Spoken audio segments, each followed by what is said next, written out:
Kettle, and I'll be taking you through the sliding filament theory. The structures involved are the myofibril, which is a cylindrical shaped organelle that runs the length of the muscle fibre containing actin and myosin.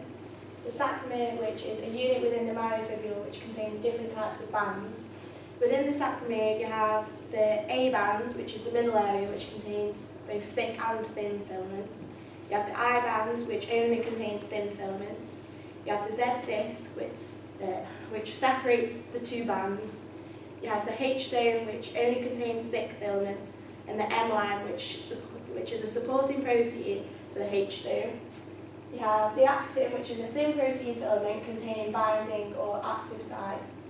You have the myosin, which is a thick protein filament with protrusions known as myosin heads. The tropomyosin, which is an actin binding protein which regulates the muscle contraction.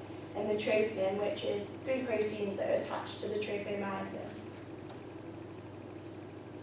Basically, this is an animation of what happens.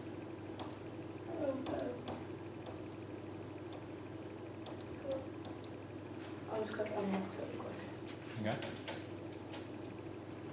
Basically, a nervous impulse is sent from the hypothalamus in the brain.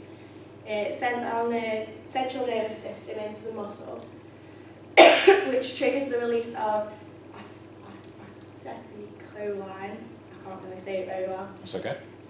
With the presence of this chemical, this sacroplasmic reptilium releases calcium ions, which are these little black circles.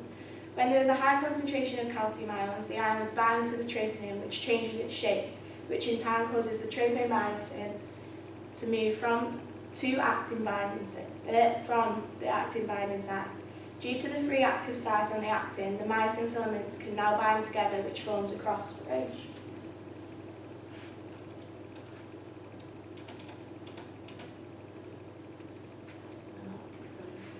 The cross bridge is then broken by the ATP molecules, which is like the little lightning bolts, which releases energy, which allows the myosin to pull the actin filaments inwards, therefore shortening the muscle.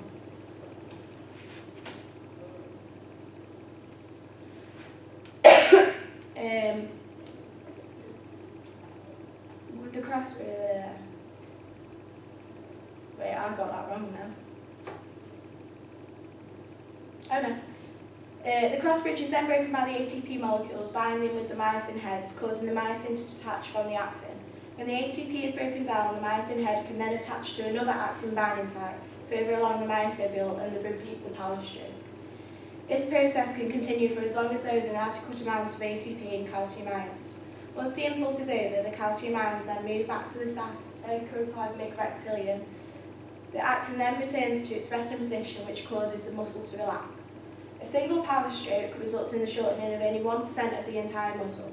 Therefore, in order to achieve a full shortening of the muscle of around 35%, the process has to be repeated many times.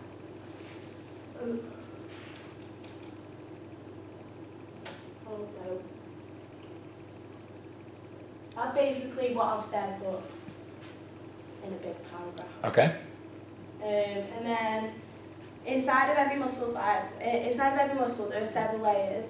It starts off with the epimysium, then the perimysium and endomysium, which is between the fibres, and then the sacrolemma, then the sacroplasm, and then the myofibril, which contains the sarcomeres, which is a single myofibril. Okay. That's it. And then it's just the muscle contractions. All right. I don't have to explain them, do I? Well, I'm saying if you're saying your presentation's finished, I can stop. I think so. Yeah. Yeah. Okay. Brilliant. Thank you. I don't think I have to present that. I hope not. No, it's just on slide.